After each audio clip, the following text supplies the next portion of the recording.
Bonsoir, bonsoir, bonsoir à tous. Bonsoir à tous et que Dieu bénisse tout un chacun. On se connecte rapidement. Connectez-vous et partagez le direct. On va commencer. On se connecte, on partage le direct.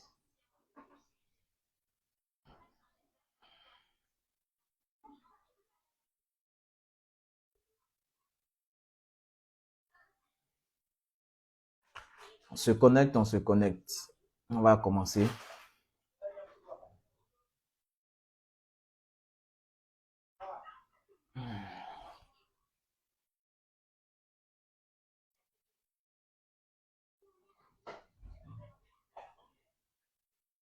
Ok, on va commencer directement. Aujourd'hui, on va pas perdre trop de temps. Que Dieu bénisse tout un chacun. Et ce soir, avant de commencer, je veux tout d'abord m'excuser pour le samedi passé. Le direct n'a pas eu lieu. Le samedi passé parce que je suis sorti, je suis pas vite rentré. Voilà, c'est pourquoi le direct n'a pas eu lieu. Et aujourd'hui, on va toucher notre sujet du jour. Et comme prévu, on a décidé de parler un peu de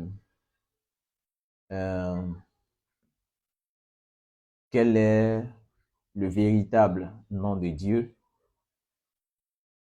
et qui a déjà vu Dieu. D'accord? C'est notre thème d'aujourd'hui parce que c'est une question qui revient toujours. Les chrétiens posent toujours cette même question-là. La question de savoir quel est le nom de votre Dieu, puisque vous affirmez, ou puisque j'affirme que Jésus n'a pas existé, Jésus est une invention de l'Église catholique gréco-romaine. Quel est le nom, quel est le nom de votre Dieu ou le nom de ton Dieu et comment tu pries. D'accord? Donc, aujourd'hui, on va parler un peu de ça. D'accord? Quel est le nom du Dieu que j'adore? Quel est son vrai nom? Et qui a déjà vu Dieu? Parce que c'est aussi un point qui revient toujours. D'accord? Qui a déjà vu Dieu? Donc, aujourd'hui, c'est de ce thème, d'accord, de ce sujet qu'on va parler. On va parler de ce sujet-là. Et je veux que tout un chacun en soit vraiment attentif. D'accord? On prête attention pour savoir aujourd'hui quel est le nom de Dieu et qui a déjà vu Dieu. D'accord? Donc,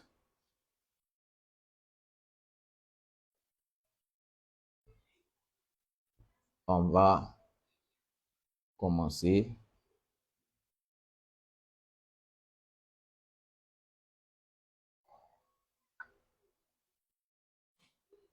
Ok.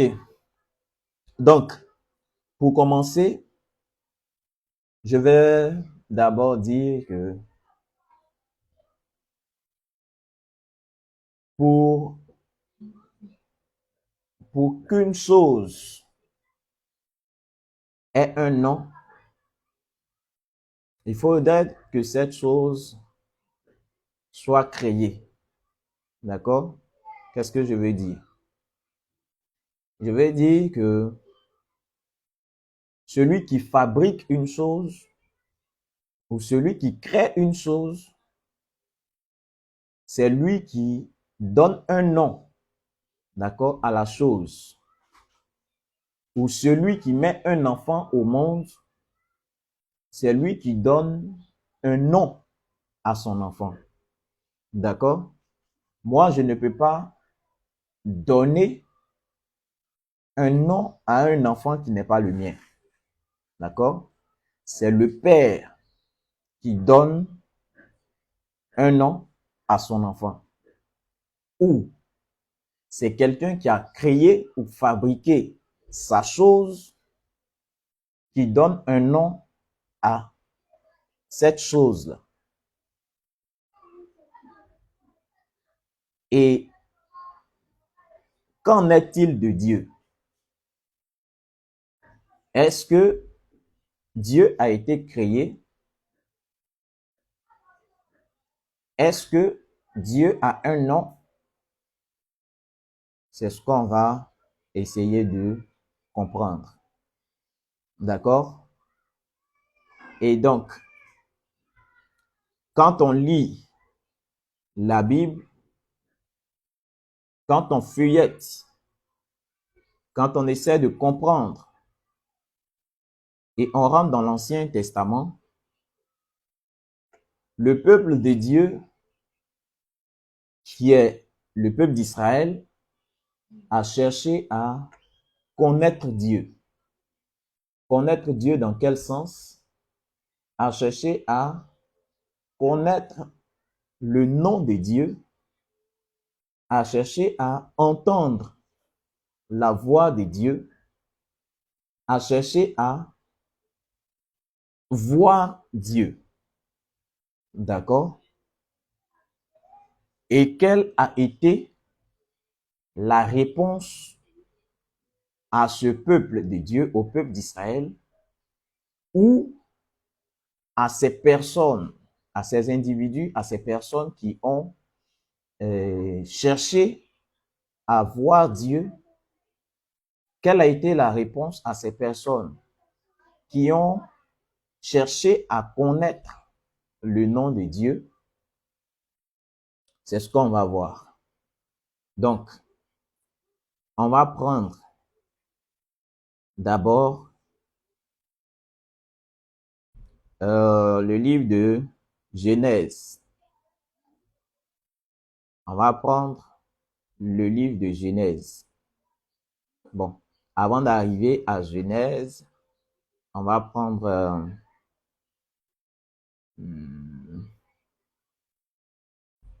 on va prendre, excusez-moi, je vais trouver rapidement le verset. Je vais trouver le verset.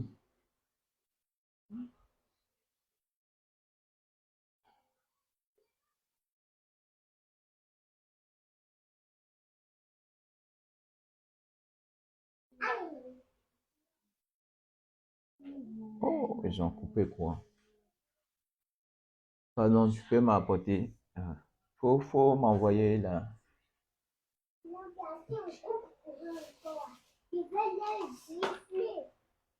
Ok, merci. Donc, on va lire le livre de Exode, Exode chapitre 3, le verset 14. On va lire le verset 14 et on va descendre. Bon, je monte un peu au verset 13. Donc, Exode chapitre 3, à partir du verset 13. Moïse dit à Dieu, j'irai donc vers les enfants d'Israël et je leur dirai, le Dieu de vos pères m'envoie vers vous. Mais s'ils me demandent quel est son nom, que leur répondrai-je? D'accord? Donc, voilà une question que Moïse va poser à Dieu. Moïse dit à Dieu, je reprends le verset, parce que Dieu a envoyé Moïse vers le peuple. C'est Moïse qui guidait le peuple. Et le peuple passait son temps à se plaindre. D'accord? Donc, voici ce que Moïse va dire à Dieu. Moïse dit à Dieu, j'irai vers les enfants d'Israël et je leur dirai, le Dieu de vos pères m'envoie vers vous. Est-ce que le Dieu de vos pères, c'est un nom ou c'est son nom? Non. Et pour dire, parce que on dit tout le temps Dieu, Dieu, Dieu. Est-ce que Dieu, c'est le nom de Dieu? Non. Parce que Dieu, le nom Dieu veut dire, ou le mot Dieu veut dire objet d'adoration. D'accord? Donc Dieu, c'est pas un nom ou ce n'est pas son nom. Donc ici, Moïse va chercher à connaître le nom de Dieu. Au cas où le peuple de Dieu ou le peuple d'Israël lui posait la question de savoir qui t'envoie vers nous. Qu'est-ce que je dis? Donc voici la question que Moïse va poser à Dieu. Mais s'il me demande quel est son nom, que leur répondrai-je? Dieu va répondre maintenant à Moïse. Verset 14. Exode 3, verset 14. Dieu dit à Moïse, je suis celui qui suis. Je suis celui qui suis, c'est pas un nom non plus. Vous êtes tous d'accord avec moi. Donc, je suis celui qui suis, ce n'est pas non plus un nom. Je continue. Et il ajouta, c'est ainsi que tu répondras aux enfants d'Israël. Celui qui s'appelle je suis m'a envoyé vers vous. Donc, celui qui s'appelle je suis m'a envoyé vers vous. Ça, c'est une première réponse que Dieu va donner à Moïse. La seconde réponse, verset 15. Dieu dit encore à Moïse, tu parleras ainsi aux enfants d'Israël. L'Éternel, le Dieu de vos pères, le Dieu d'Abraham, le Dieu d'Isaac et le Dieu de Jacob m'envoie vers vous. Voilà mon nom pour l'éternité. Voilà mon nom de génération en génération. Quand on dit voilà mon nom pour l'éternité, ça veut dire que ce nom-là ne va jamais changer. D'accord? Et il ajoute encore pour dire voilà mon nom de génération en génération. Mais quel est ce nom-là? D'accord? Quel est ce nom? On a vu au verset 14, il dit je suis celui qui suis. D'accord? Donc, je suis, ce n'est pas un nom. Vous êtes tous d'accord avec moi? Je suis n'est pas un nom. Au verset 15, il dit l'Éternel, le Dieu de vos pères. Donc, comme j'étais en train de dire, Dieu, ce n'est pas un nom. Ou ce n'est pas un nom propre. Je suis n'est pas non plus un nom propre. D'accord? Il dit l'Éternel, le Dieu de vos pères. Donc, voici un nom en griffe, mais ce n'est pas un nom propre. L'Éternel n'est pas un nom propre. L'Éternel, c'est un adjectif. D'accord? Quand on dit l'Éternel, c'est éternel, c'est quelque chose qui ne finit pas, qui n'a pas de fin. C'est quelque chose qui n'a pas de commencement, qui n'a pas de fin. Voici pourquoi on dit éternel. D'accord? Donc, il dit qu'il est l'éternel. Dieu répond pour dire, il est l'éternel. Ça veut dire quoi? Qu'il n'a pas de fin. Il est celui-là qui n'a pas de fin, qui n'a pas de commencement et qui n'a pas de fin. D'accord? Donc, il est éternel. Donc, éternel n'est pas un nom propre. Éternel n'est pas un nom propre, mais c'est un adjectif. D'accord? Pour dire comment ou qui est Dieu. Parce que c'est le seul qui est éternel. Les autres dieux ne sont pas éternels. Pourquoi? Parce que les autres dieux ont été créés, donc en un début, et vont disparaître ou ont disparu. Aujourd'hui, on parle de plusieurs dieux ou plusieurs divinités qui ont existé, mais qui n'existent plus. Je prends par exemple, on a parlé ici d'Osiris, on a parlé d'Horus, on a parlé de Mitra. Ce sont des divinités, des dieux qui ont existé, mais qui n'existent plus. Donc, ce sont des dieux, mais qui ne sont pas éternels. D'accord? Mais ce Dieu-là, le Dieu d'Abraham, d'Isaac et de Jacob, c'est un Dieu qui est éternel. Voici pourquoi on l'appelle éternel. Mais éternel n'est pas un nom propre, c'est un adjectif. Pour dire que ce Dieu-là, cet être suprême, cet être au-dessus de tout, est un être qui n'a ni commencement, qui n'a ni fin de vie, qui est éternel. D'accord? Maintenant, s'il a un nom, qui lui a donné ce nom? Parce qu'il n'a pas de commencement de vie. Il n'a pas été créé par un homme, il n'a été créé par personne. Donc, ce n'est pas un homme qui va lui donner un nom propre. D'accord?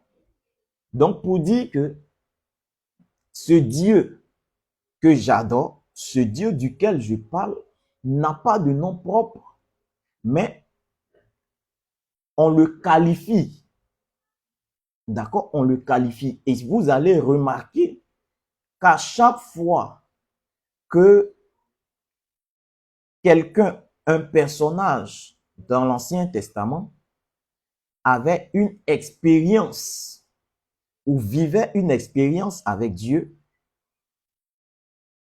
avait donné une qualification.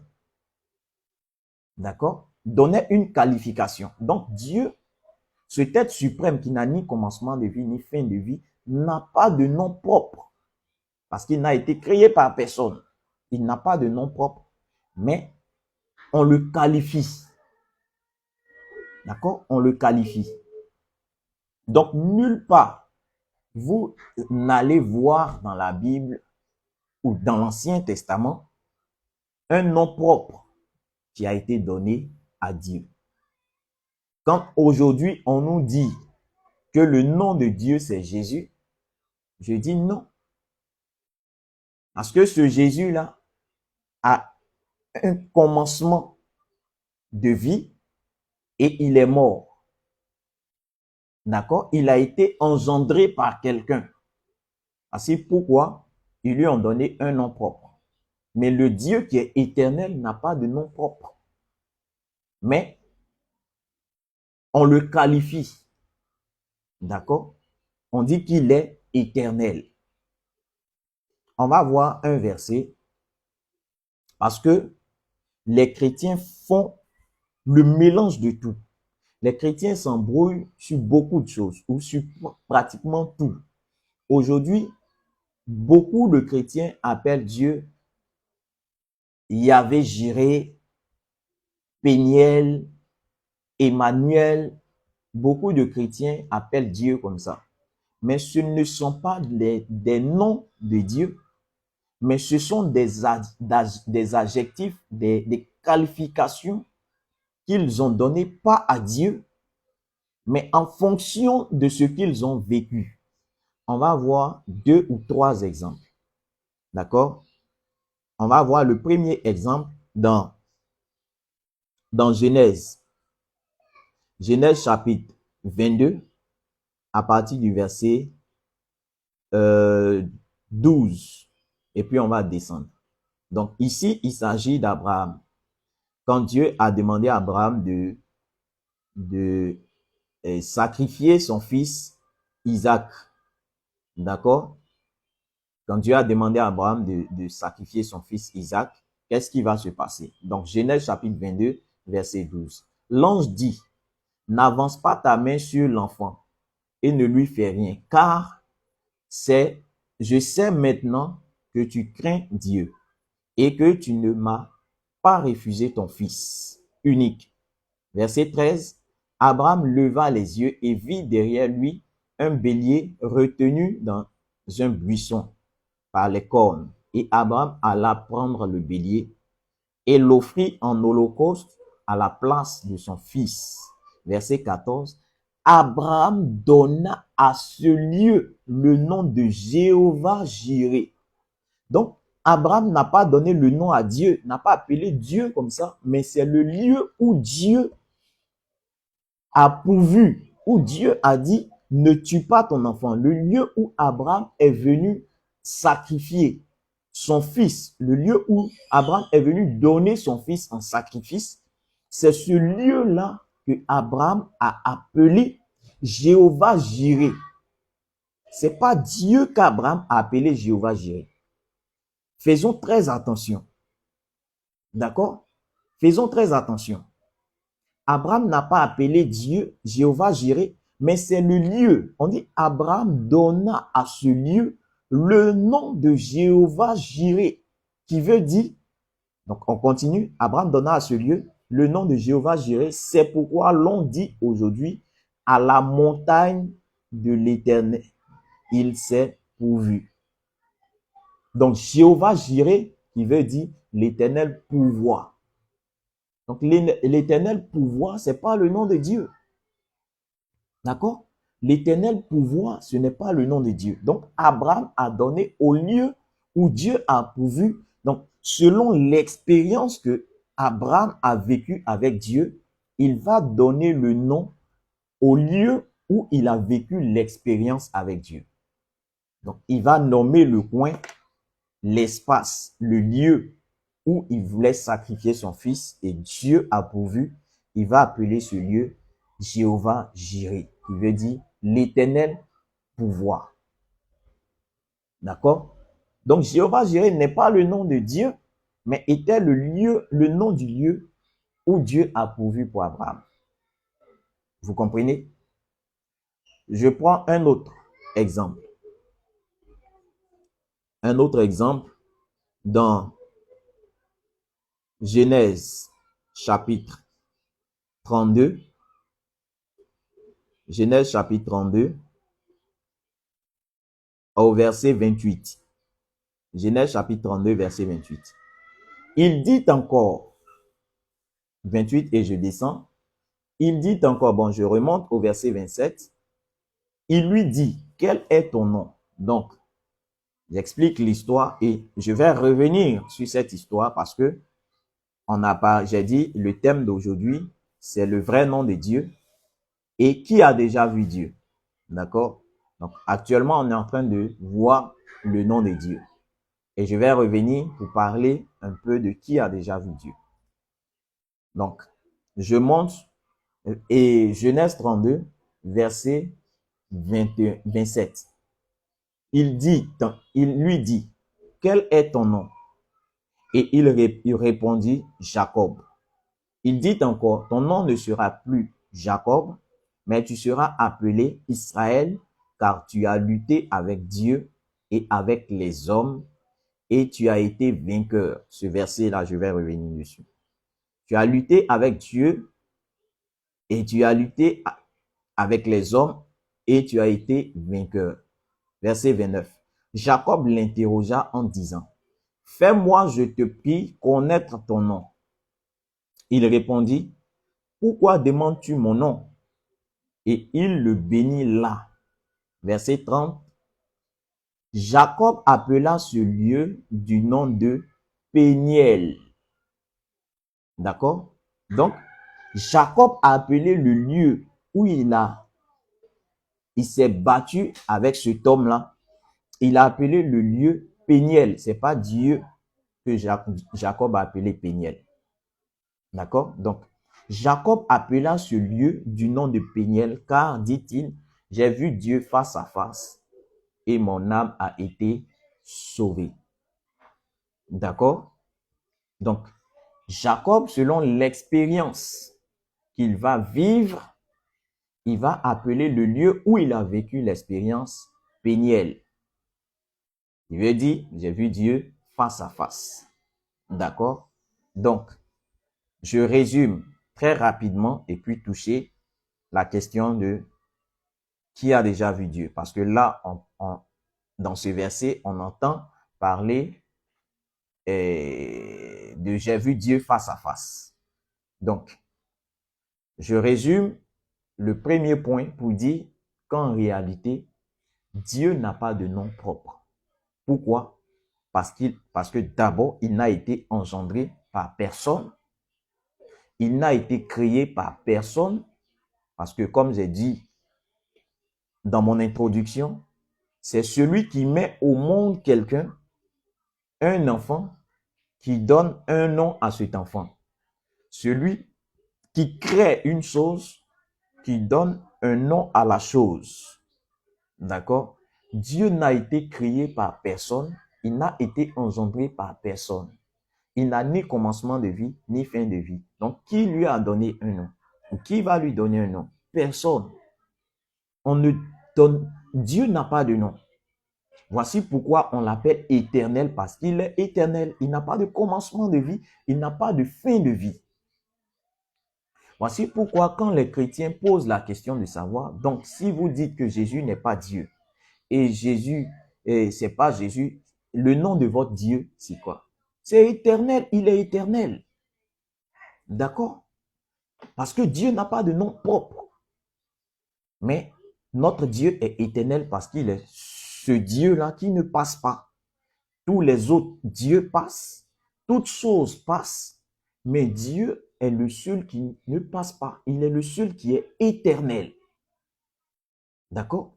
Il est le seul qui est éternel, il ne passe jamais, il ne passera jamais. Voici pourquoi on l'appelle éternel. Donc, éternel n'est pas le nom propre de Dieu, mais est une qualification de Dieu. Parce que personne n'est éternel. D'accord? C'est une qualification. Donc, si quelqu'un te demande le nom de ton Dieu, mon Dieu est éternel. Et le verset qu'on a lu, le premier verset qu'on a lu, il dit quoi? Je vais relire le verset pour que vous compreniez. Exode chapitre 3, verset 15. Je vais terminer par ça et puis prendre le deuxième point. Exode 3, verset 15. Dieu dit encore à Moïse, écoutez attentivement. Dieu dit encore à Moïse, tu parleras ainsi aux enfants d'Israël. L'Éternel, le Dieu de vos pères, le Dieu d'Abraham, le Dieu d'Isaac et le Dieu de Jacob m'envoie vers vous. Voilà mon nom pour l'éternité. Dieu dit, voilà mon nom pour l'éternité. Donc, tu es né, tu meurs, tes enfants naissent, ils meurent, tes petits-enfants. D'éternité en éternité, le nom de Dieu, c'est éternel. Ce nom-là ne va jamais changer. Et il termine pour dire, voilà mon nom de génération en génération. C'est français, chrétien. C'est français. Vous dites que vous croyez en la Bible. Vous dites que vous croyez en la Bible. Mais voici ce que le Dieu de votre Bible, de la Bible dit. Il dit son nom là, c'est éternel de génération en génération. Pour l'éternité, son nom là, c'est éternel. Mais comment se fait-il que on arrive dans le Nouveau Testament, on dit le nom de Dieu désormais c'est Jésus. Pourtant, Dieu lui-même a dit à son peuple que son nom est son nom éternel. Cette qualification, ce qualificatif éternel, c'est comme ça qu'on va l'appeler pour l'éternité. Ça veut dire que ça ne va jamais changer. Pour l'éternité, c'est comme ça qu'on va l'appeler. Et il termine pour dire, voilà mon nom de génération en génération. Pour dire 10 000 ans après, 20 000 ans après, des millénaires, des millions d'années après, ce nom-là ne va jamais changer. C'est comme ça qu'on va toujours l'appeler. Voici pourquoi le peuple d'Israël a toujours appelé Dieu éternel. Ils ne l'ont jamais appelé d'un autre nom. Jamais. Mais les chrétiens viennent pour dire, non, le nouveau nom de Dieu ou le nom de Dieu, c'est Jésus. Pourtant, Dieu lui-même dit, son nom pour l'éternité de génération en génération, c'est éternel. Vous ne voyez pas que c'est vous qui déviez? Vous ne voyez pas que c'est vous qui désobéissez à Dieu? Dieu dit son nom, c'est éternel, ça ne doit jamais changer. Vous venez, vous dites non. Son nom là, c'est Jésus. Pourtant, Dieu lui-même dit son nom, c'est éternel. Vous ne voyez pas que vous avez un problème. Ce verset est tellement clair. Quand tu lis, tu donnes ce verset aux chrétiens, ils te disent, mais éternel là, c'est pas un nom. Effectivement, c'est un qualificatif, c'est une qualification qu'on donne à Dieu parce qu'il est le seul qui est éternel. Donc, on l'appelle éternel parce que c'est le seul qui est éternel. C'est le seul. D'accord? Donc, je m'arrête là pour parler du nom de Dieu. Donc, en réalité, Dieu n'a pas de nom propre. D'accord? En réalité, Dieu n'a pas de nom propre. Le nom par lequel on doit l'appeler, c'est éternel parce qu'effectivement, il est éternel. Parce qu'effectivement, il ne passe pas. Il n'a été créé par personne. Il n'a ni commencement de vie et il n'a ni fin de vie. Donc, il est éternel. Voici pourquoi on l'appelle éternel. Mais il n'a pas de nom propre. Comme Quadio, comme Jean, comme... Non. Comme Jésus. Jésus, ce n'est pas le nom de Dieu. Tous ceux qui adorent Jésus, là, ils n'adorent pas le vrai Dieu. Ça, il faudrait que je vous le dise. C'est maintenant que je finis par me rendre compte que, en réalité, les musulmans même sont plus proches de la vérité que les chrétiens. Excusez-moi, ça choque, mais c'est la vérité. Quand le musulman dit que Jésus n'est pas Dieu, mais c'est clair. Jésus n'est pas le nom de Dieu. Dieu n'a pas de nom propre. Dieu n'a pas de nom propre.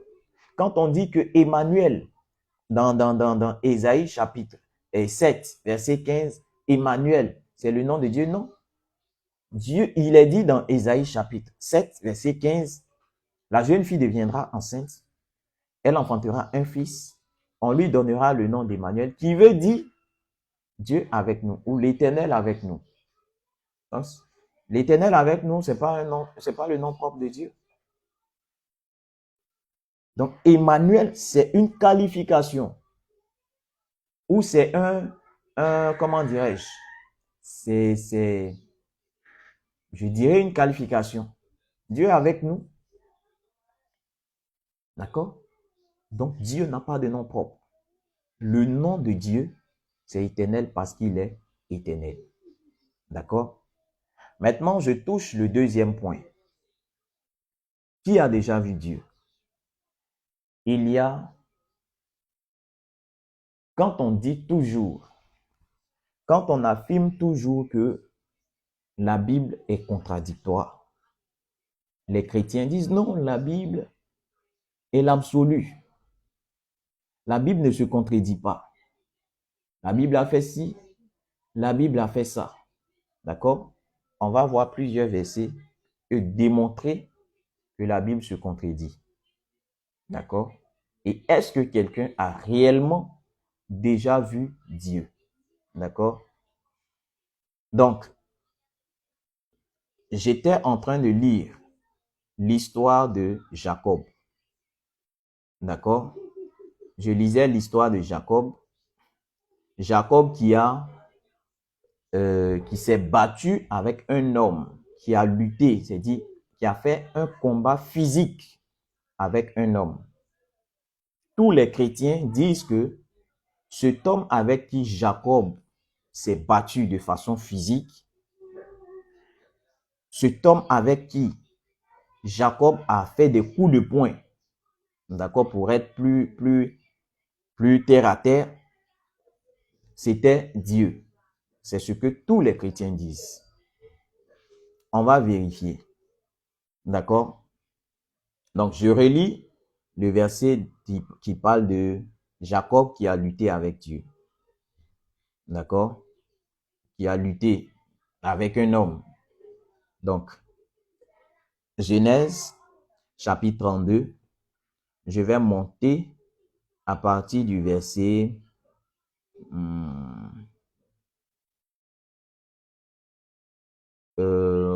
verset 24. Genèse 32, verset 24.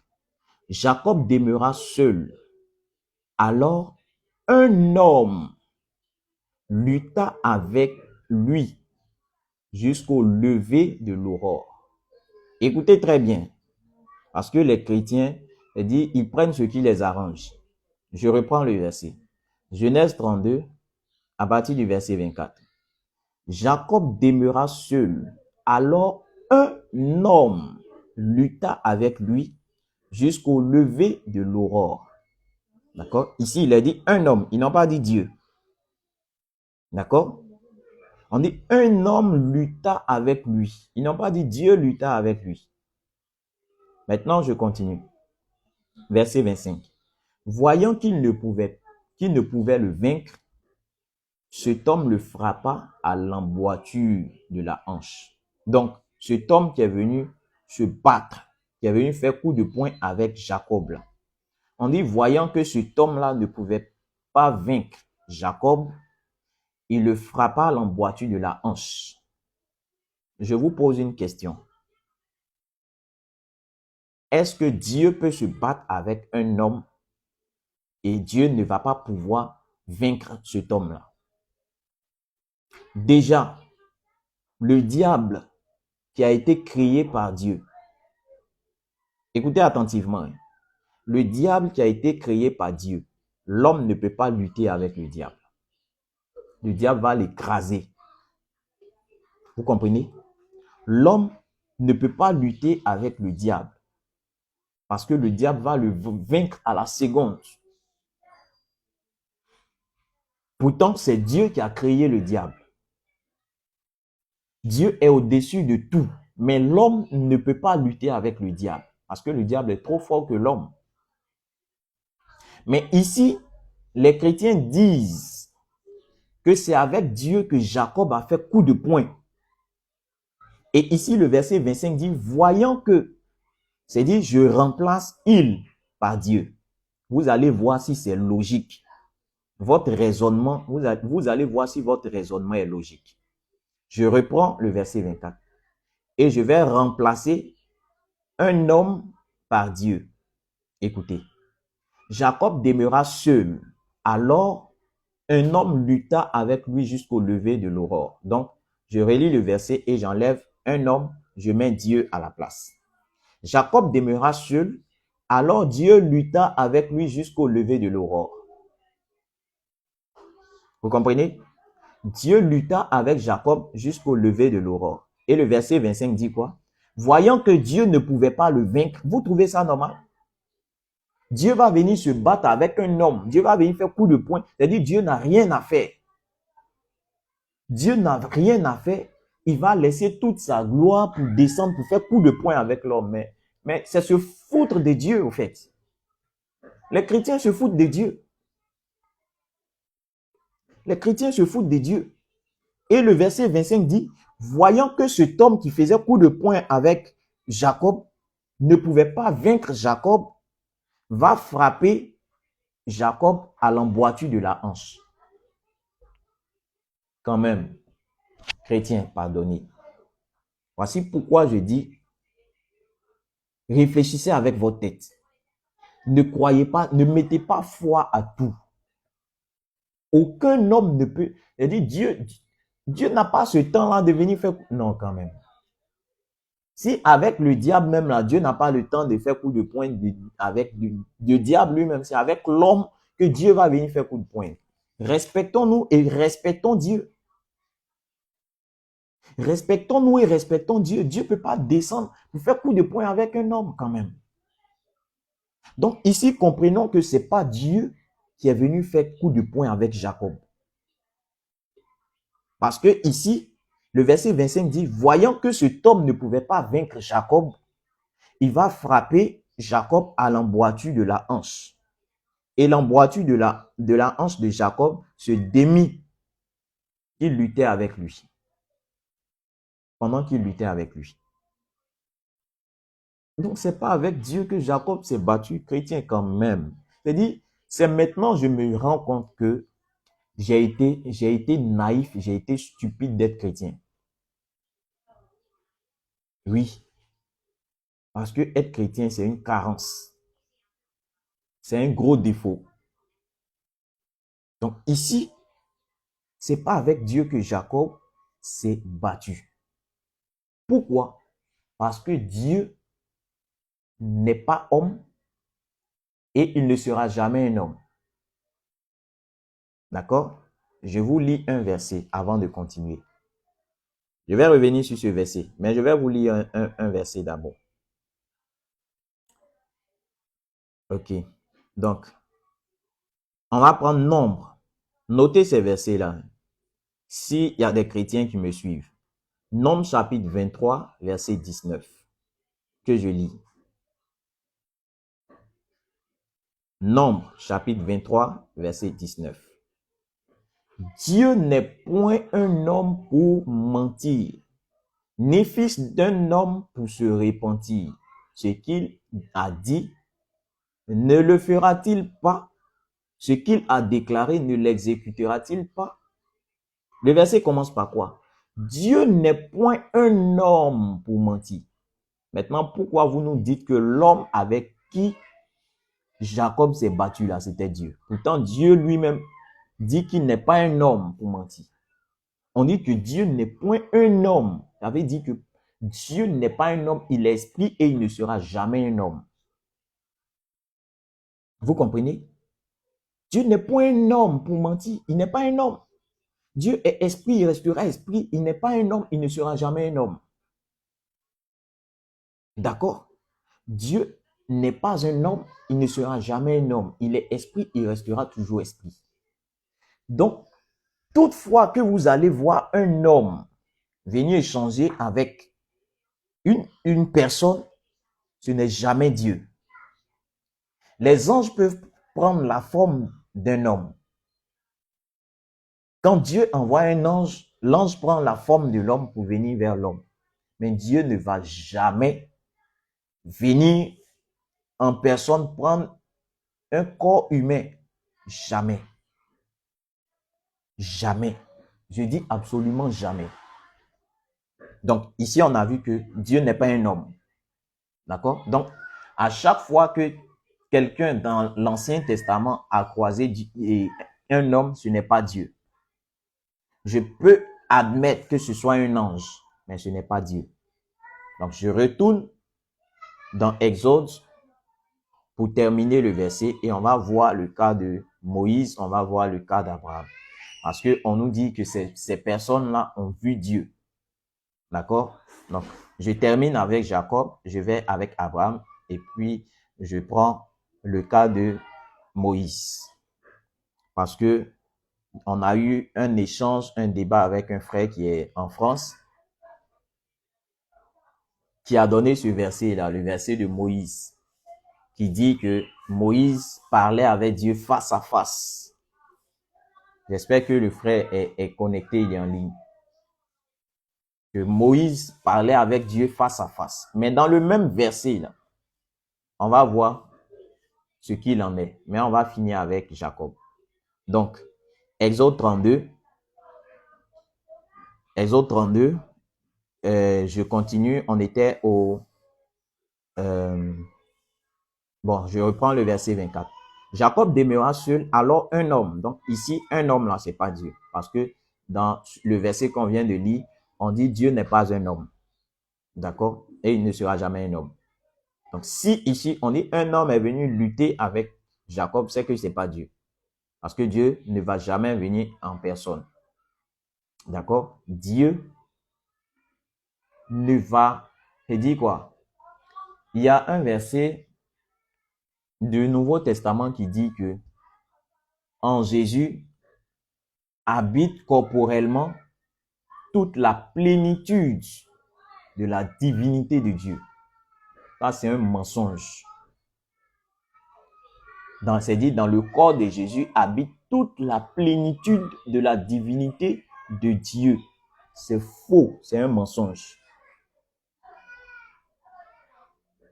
Toute la divinité, toute la puissance de Dieu, c'est dit un corps humain. Le corps humain ou un objet ne peut pas contenir toute la puissance de Dieu. C'est impossible.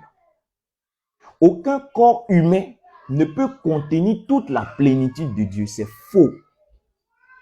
Dieu est tellement vaste, Dieu est tellement énorme pour qu'un simple corps humain puisse contenir toute la plénitude de Dieu. C'est un mensonge. C'est un mensonge. Je prends un exemple simple. Même dans la vie pratique, dans cette vie pratique, je prends l'exemple de l'électricité. L'électricité à très haute tension, même le caoutchouc ne peut pas contenir l'électricité à très haute tension.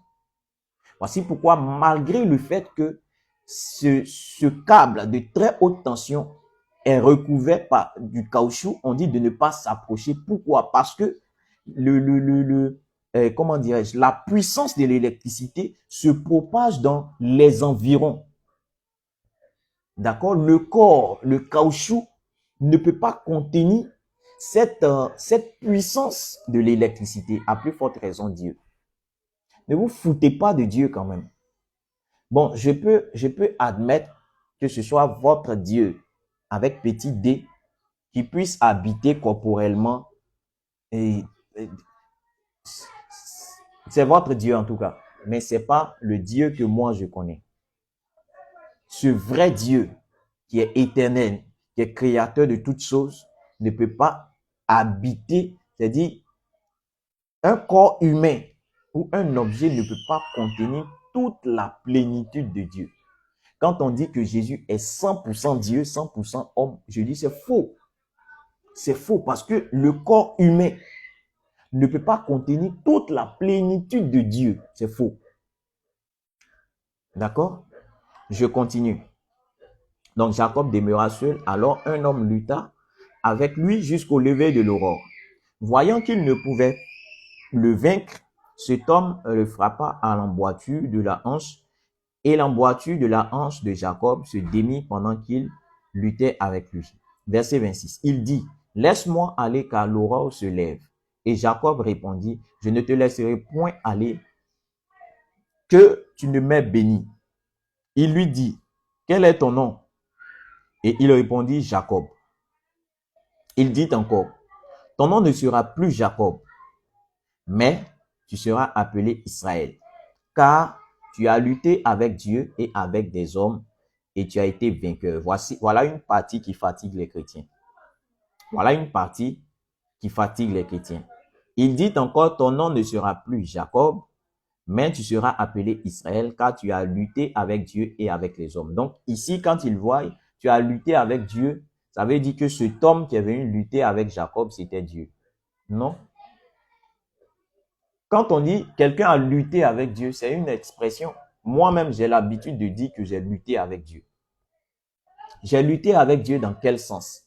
Ça ne veut pas dire que j'ai fait des coups de poing avec Dieu. Ça ne veut pas dire que Dieu est venu dans un corps et puis lui et moi, on s'est battu, on s'est donné des coups de poing. Non. Moi, je dis toujours, j'ai lutté avec Dieu dans quel sens?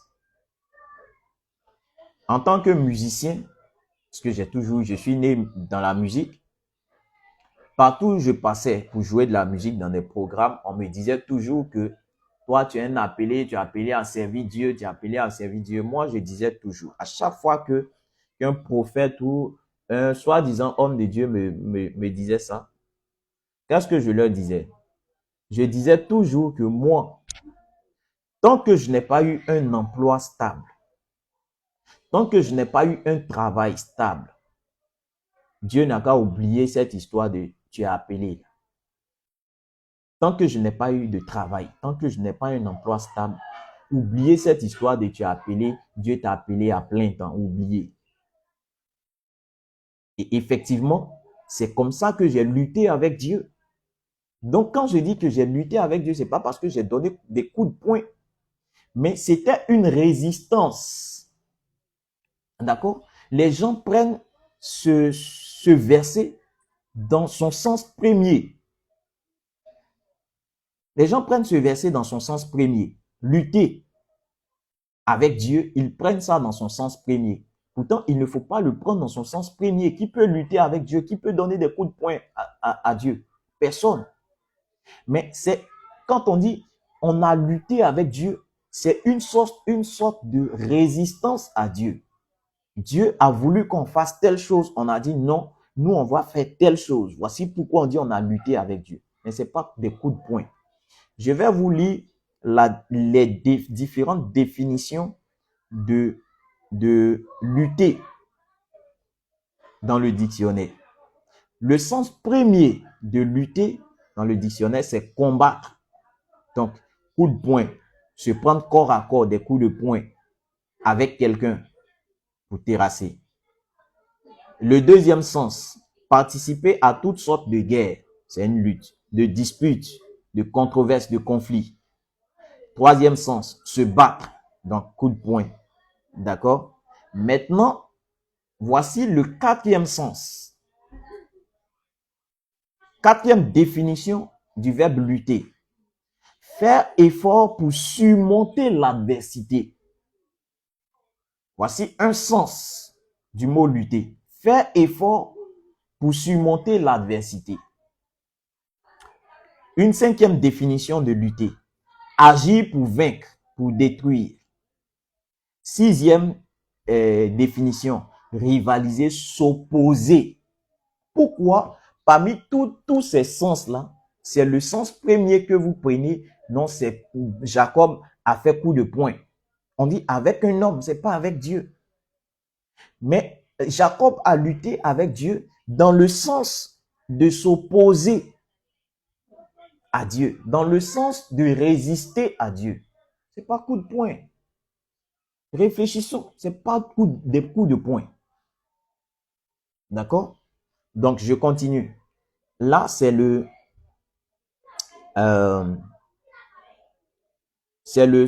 l'histoire, c'est avec Jacob. Et je termine le verset 30 avec l'histoire de Jacob. Jacob appela ce lieu du nom de Péniel, car, dit-il, j'ai vu Dieu face à face et mon âme a été sauvée. Voici un verset encore qu'ils prennent pour dire que Dieu et Jacob a vu Dieu face à face. Ça veut dire que Jacob a vu le visage de Dieu. D'accord? Une deuxième histoire avec Abraham. Donc, avec Abraham, on prend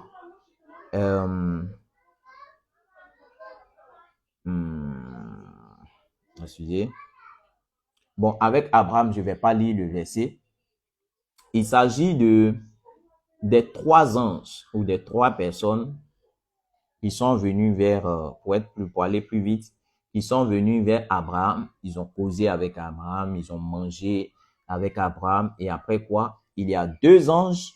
Si vous lisez le verset, on dit il y a deux anges parmi les trois qui sont venus rendre visite à Abraham. Il y a deux anges qui ont continué pour aller à Sodome et Gomorrhe, pour aller détruire Sodome et Gomorrhe. D'accord? Pourquoi vous nous dites que c'est Dieu? Pourtant ici, on dit ange. Ils disent que, ou ils vont dire que le troisième, parce que la Bible a été précise pour dire il y a deux anges qui sont allés à Sodome et Gomorrhe, c'est que le troisième, c'était Dieu. C'est le raisonnement des chrétiens. D'accord? Donc, Abraham a mangé avec Dieu, Abraham a causé avec Dieu. On va prendre l'histoire de Moïse. L'histoire de Moïse dans Exode chapitre 33, verset 11. Exode chapitre 33, verset 11. Exode chapitre 33, verset 11. Ok. Exode 33, verset 11. L'Éternel parla avec Moïse face à face, comme un homme parle à son ami. Puis, Moïse retournait au camp, mais son jeune serviteur Josué, fils de Nun, ne sortait pas du milieu de la tente. Donc, voici un verset que les chrétiens prennent comme argument pour dire que Moïse parlait avec Dieu face à face. Moïse a vu Dieu face à face. Mais je vais vous décourager un peu. D'accord? Je vais vous décourager un peu. Ici, le verset dit, Exode 33, verset 11, l'Éternel parlait avec Moïse face à face, comme un homme parle à son ami. Puis Moïse se retournait au camp, mais son jeune serviteur, Josué, fils de Nun, ne sortait pas du milieu de la tente. Ça, c'est le verset 11. Dans le même chapitre, on va même pas loin, dans le même chapitre, écoutez ce que Moïse va dire à Dieu. Le verset 11, on dit que l'Éternel parlait avec Moïse face à face. Donc les chrétiens disent que Dieu s'asseyait avec Moïse physiquement comme un homme et il causait avec Moïse. Regardez. Je lis le verset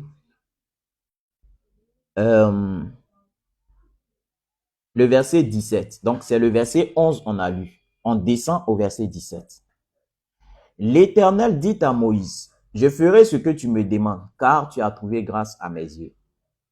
Et je te connais par ton nom. Moïse dit, fais-moi voir ta gloire. Au verset 11, on dit Moïse parlait avec Dieu face à face. Si Moïse parlait avec Dieu face à face, comment se fait-il qu'au verset 18, ce Moïse qui causait avec Dieu face à face dit à Dieu, fais-moi voir ta gloire? Parce que si Moïse s'asseyait avec Dieu, Dieu venait dans toute sa gloire pour parler avec lui.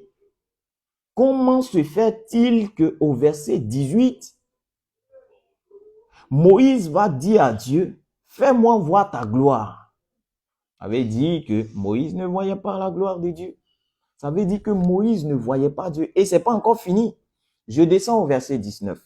L'Éternel répondit, je ferai passer devant toi toute ma bonté et je proclamerai devant toi le nom de l'Éternel. Je fais grâce à qui? Je fais grâce et miséricorde à qui je fais miséricorde. Le verset 20 dit quoi? L'Éternel dit, tu ne pourras pas voir ma face.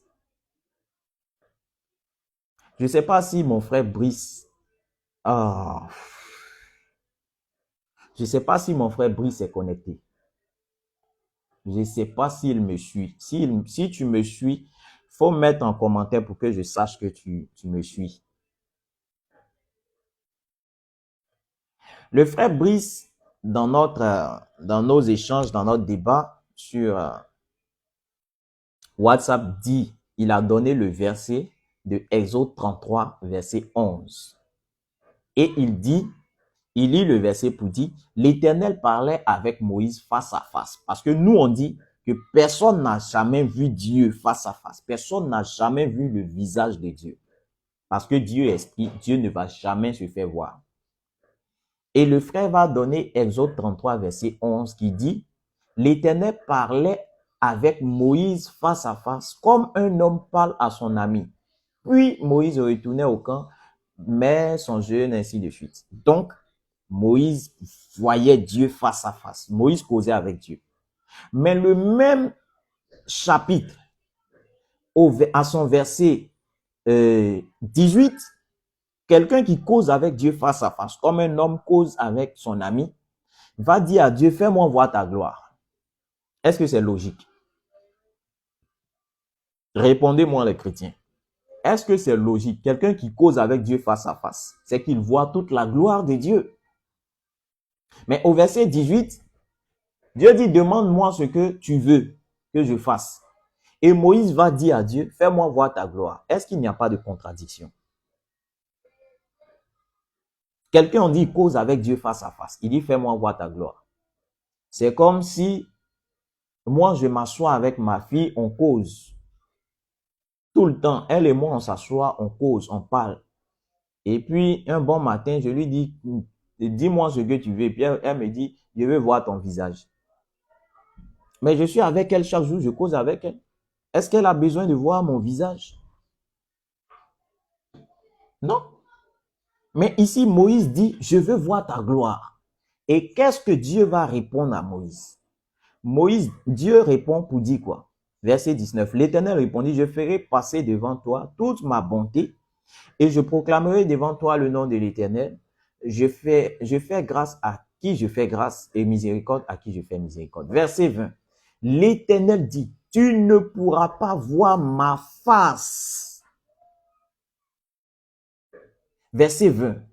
L'Éternel dit à Moïse, celui qu'on dit cause face à face avec Dieu. Dieu lui dit, tu ne pourras pas voir ma face. Car l'homme ne peut me voir et vivre. Personne ne peut voir Dieu et vivre. Donc vous qui dites que, comment il s'appelle? Abraham a vu Dieu. Vous qui dites que Jacob s'est battu avec Dieu. Les chrétiens qui disent que Moïse s'asseyait avec Dieu face à face pour causer avec lui. Voici ce que Dieu lui-même dit. Dieu dit à Moïse, tu ne pourras pas voir ma face, car aucun homme ne peut me voir et vivre. Ça veut dire personne. Depuis Adam jusqu'à aujourd'hui, personne n'a vu Dieu.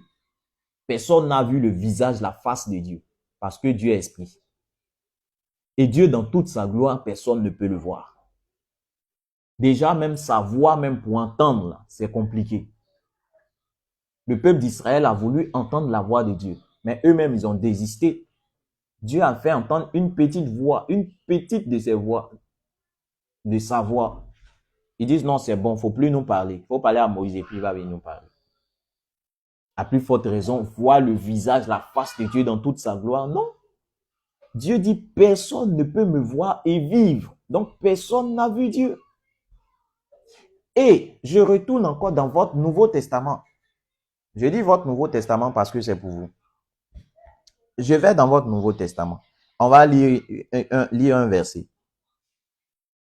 Les chrétiens sont perdus. Ils sont plus que perdus. Prenons Jean 1, verset 18. Jean 1, verset 18 dit quoi? Personne n'a jamais vu Dieu. Voici comment le verset 18 commence. Jean 1, verset 18, dans votre Nouveau Testament. Parce que vous dites que Abraham a vu Dieu. Jacob s'est battu, il a vu Dieu jusqu'à il s'est battu avec lui. Moïse parlait avec Dieu face à face. Maintenant, Jean 1, verset 18 dit, personne n'a jamais vu Dieu. Venez m'expliquer ça. Personne n'a jamais vu Dieu. Donc, ce que vous dites de l'Ancien Testament est faux alors. Abraham n'a jamais vu Dieu. Moïse n'a jamais vu Dieu. Jacob n'a jamais vu Dieu. Personne n'a jamais vu Dieu. Voici encore un autre verset, 1 Jean. Ça me fait rire. 1 Jean chapitre 4, verset 12. Personne n'a jamais vu Dieu, encore qui se répète. Personne n'a jamais vu Dieu. Voici encore un autre verset de votre Nouveau Testament qui dit personne n'a jamais vu Dieu. Donc, comment vous expliquez que Abraham et Moïse causaient avec Dieu face à face? Comment vous expliquez que, je reprends le verset, Exode. Je reprends le verset, Exode 33. Je lis le verset 11. L'Éternel parlait avec Moïse face à face comme un homme parle à son ami. Donc, Dieu parlait, selon ce verset, Dieu parlait avec Moïse face à face, comme un homme parle à son ami. Maintenant, on descend au verset 18. Moïse dit à Dieu, il veut voir sa gloire. Donc, verset 18, Moïse dit, fais-moi voir ta gloire. Écoutez la réponse de Dieu. L'Éternel répondit, je ferai passer devant toi toute ma bonté et je proclamerai devant toi le nom de l'Éternel. Je fais grâce à qui je fais grâce et miséricorde à qui je fais miséricorde. Verset 20, l'Éternel dit, tu ne pourras pas voir ma face. Pourtant, le verset 11, on dit Dieu parlait avec Moïse face à face. Mais verset 20, l'Éternel dit à Moïse, tu ne pourras pas voir ma face parce que aucun homme ne peut me voir et vivre. C'est tellement clair. C'est tellement clair. Voici pourquoi je dis toujours que l'Ancien Testament, dans la traduction de la Torah ou de la loi et des prophètes, dans la langue française ou dans d'autres langues, l'essence des phrases ou les expressions vont changer. Donc, quand on dit Moïse parlait avec Dieu face à face, pour moi, c'était pour dire que Moïse était celui qui avait le privilège d'entendre la voix de Dieu parce que le peuple de Dieu ne pouvait entendre la voix de Dieu. La preuve, eux-mêmes, le peuple même a demandé d'entendre la voix de Dieu, mais ils n'ont pas pu. Donc, c'est une manière de dire que Moïse était le seul qui pouvait entendre la voix de Dieu, qui pouvait entrer dans l'intimité de Dieu, dans la présence de Dieu. Mais il ne pouvait pas voir Dieu parce que Dieu lui-même dit au verset 20, « Tu ne pourras pas voir ma face car l'homme ne peut me voir et vivre. » Pourtant, au verset 11, on dit qu'il causait avec Dieu face à face. Vous comprenez? Et on va dans le Nouveau Testament, on dit « Personne n'a jamais vu Dieu. » Donc, tous les chrétiens qui disent que Abraham a vu Dieu, ce sont des menteurs. Tous les chrétiens qui disent que Jacob a vu Dieu jusqu'à il s'est battu avec lui, ce sont des menteurs. Tous ceux qui affirment que Moïse a vu Dieu face à face, ce sont des menteurs. Puisque votre Nouveau Testament même dit que personne n'a jamais vu Dieu. Et personne ne peut voir Dieu et vivre. Vous comprenez? C'est tellement clair. C'est tellement clair. Donc, quand un homme ou des chrétiens disent que Dieu est rentré dans toute sa gloire, dis oui, c'est pas ici comptable. Quand des personnes ou les chrétiens disent, quand les chrétiens disent que Dieu a habité corporellement toute la plénitude dans le corps de Jésus, c'est faux. Toute la plénitude de Dieu, le corps humain ou un objet ne peut pas contenir toute la plénitude de Dieu. C'est faux, c'est un mensonge. Donc Jésus n'est pas Dieu, il n'a jamais été Dieu, il ne sera jamais Dieu. Bon, il peut être Dieu, le Dieu des chrétiens. Mais le Dieu créateur de toutes choses, là, ce n'est pas Jésus. D'accord? Le Dieu créateur de toutes choses, je suis désolé de vous informer, mais ce n'est pas Jésus. D'accord? Donc, ne pas aller loin, pour ne pas être trop long, parce que j'ai déjà dépassé 1 heure. Je vais dans 1h30, ne pas être trop long. Je vais m'arrêter là certainement samedi prochain. Je vais retoucher ce point terminé et toucher un autre point. Donc, s'il y a des questions, des préoccupations, des contestations, vous pouvez poser vos questions, que ce soit en inbox, sur mon WhatsApp, tout ce que vous voulez. Je suis toujours disponible. Et certainement, samedi prochain, je vais parler un peu de Melchisédek. Qui est Melchisédek? Parce que les chrétiens disent que Melchisédek, c'est Dieu. Donc, samedi prochain, je vais terminer avec ça et toucher la question de Melchisédek. Déjà, ça va avec le thème qu'on est en train de voir. Parce que si on dit que Dieu s'est fait homme, pourtant, la Bible dit personne n'a vu Dieu. La Bible dit personne ne peut voir Dieu et vivre. C'est que Melchisédek, ce n'était pas Dieu. Mais on verra samedi prochain qui est Melchisédek et de quoi est-ce qu'il s'agit. Donc, sur ce, je vais vous laisser.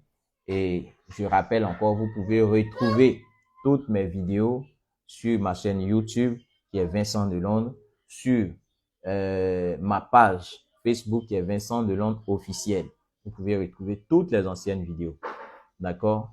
On se donne rendez-vous samedi prochain. Que la paix et la grâce de Dieu soient sur vous. S'il y a des questions, n'hésitez pas à m'écrire, que ce soit sur Messenger, n'hésitez pas à m'écrire sur WhatsApp, n'hésitez pas à me contacter par n'importe quel canal. D'accord? Que la grâce et la paix de Dieu soient sur vous. On se donne rendez-vous samedi prochain. Dieu vous bénisse.